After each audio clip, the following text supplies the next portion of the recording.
আসসালামু আলাইকুম। আমি ফারজানা, আমার channel happy home with Farzana থেকে আরেকটা নতুন ব্লগ দেখার জন্য সবাইকে আমন্ত্রণ জানাচ্ছি। এই কর্নার শেলফটা ক্লিন করে একটু অ্যারেঞ্জ করে নিলাম। এখানে আমি আমার পটগুলো রেখেছি। এই পটগুলো সাধারণত আমি রাতে যে বীজ চিয়া সিড বা এরকম টাইপের ডেটক্স ওয়াটার এগুলো তৈরি করি, সেগুলো এই পটগুলোতে ভিজিয়ে রাখি। তো এগুলো এখানেই মানে রেখে দিলাম। আর এটা কিন্তু একটা ক্যান্ডেল। তো এই ক্যান্ডেলটা আমি ডেকোরেশন পিস হিসেবে রেখেছি। যেহেতু কয়েকদিন ধরে খুব বেশি বৃষ্টি পড়ছে, তাই সব কিছুতে কেমন যেন একটু ফাঙ্গাসের মতো ধরে গেছে, স্যাঁতস্যাঁতে হয়ে যাচ্ছে সব কিছু।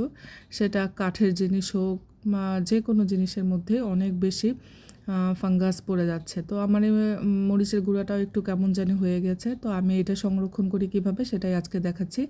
তো মরিচের গুঁড়াটা আমি প্রথমে একটু ওভেনে হিট করে নিলাম। তারপরে এই তো বেশ ঝরঝরা হয়ে রয়েছে, তাই এটা আমি এখন আবার বোতলে সুন্দর করে আমার জারটাতে রেখে দিলাম। আসলে বর্ষাকালটাতে সব কিছু একটু বিশেষ যত্নের প্রয়োজন হয়। বর্ষাকাল যেমন আমাদের কাছে খুবই পছন্দের, আর ঠিক তেমনি সব কিছুর অনেক বেশি যত্নেরও দরকার আছে। সব কিছু সুবিধা অসুবিধা আছে আসলে সব ঋতুতেই, গরম, বর্ষা, শীত সব কিছুরই সুবিধা অসুবিধা আছে। তো সেইভাবে আমাদেরকে মেনটেন করে চলতে হয়। আজকে আমি একটু মাংস রান্না করব। তো এর জন্য ব্লেন্ডারে পেঁয়াজ, টমেটো আর একটু কাঁচামরিচের একটু মিক্স করে নিয়ে একটু ব্লেন্ড করে নিয়েছি।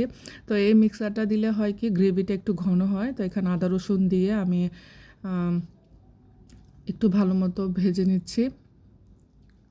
আজকে আমি একটু মাংসটা কষিয়ে নিব, মানে অনেক বেশি পানি দিয়ে রান্না করব না।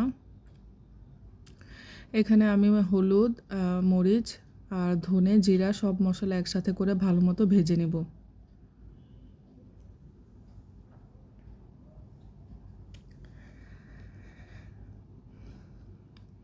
আসলে এই সময় যেহেতু সব কিছু অনেক স্বেচ্ছাতে থাকে, যেমন কাপড়ের ক্ষেত্রে আমি যদি বলি, আলমিরার যে কাপড়গুলো আছে সেগুলো একটু বের করে যদি ফ্যানের নিচে একটু শুকিয়ে তারপর ন্যাপথলিন দিয়ে অথবা একটু পারফিউম ইউজ করে রাখা যায়, তাহলে অনেক বেশি বাজে একটা যে স্মেল হয় সেই স্মেলটা হবে না। কারণ আলমারিতে তো প্রচুর কাপড় থাকে, সব কাপড় তো আর একবারে ধোয়া পসিবল হয় না।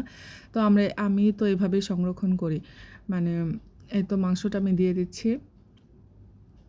বেশি কিছু রান্না করব না, একদমই সিম্পল রান্না থাকবে।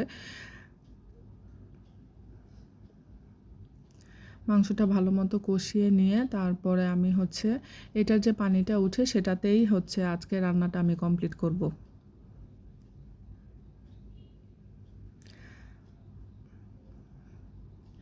এখন এই তো একটু কাঁচামরিচ দিয়ে দিচ্ছি, এটা একটা ফ্লেভারের জন্য। এই তো হাঁড়ি পাতিলগুলো যেগুলো ছোটোখাটো বাটিগুলো হয়েছে সেগুলো আমি একটু ধুয়ে জায়গা মতো তারপর রেখে দিব। রান্না করার সময় কিন্তু অনেক কিছু আবার নোংরাও হয়ে যায়।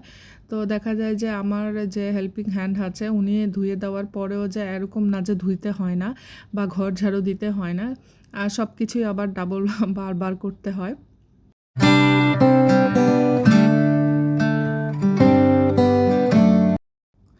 এই তো এগুলো এখন আমি জায়গা মতো রেখে দিচ্ছি, প্লেটগুলো। আমার রান্না যেহেতু কমপ্লিট, আজকে বেশি কিছু যেহেতু করিনি, তো কিচেনটা ভালো মতো ক্লিন করে নিয়ে তারপর আমি একটু শাওয়ার নিয়ে নিব এবং নামাজ পড়ে তারপর খাবার খেতে চলে যাব। আসলে কিচেনটা যদি ক্লিন থাকে তাহলে মনটা অনেক বেশি ফ্রেশ থাকে। যেহেতু বারবারই কিচেনে আসতে হয়, তো কিচেনটা ক্লিন থাকলে ভালো লাগে। তো এই আমার ছোট্ট সিম্পল লাঞ্চ সবার সাথে শেয়ার করলাম।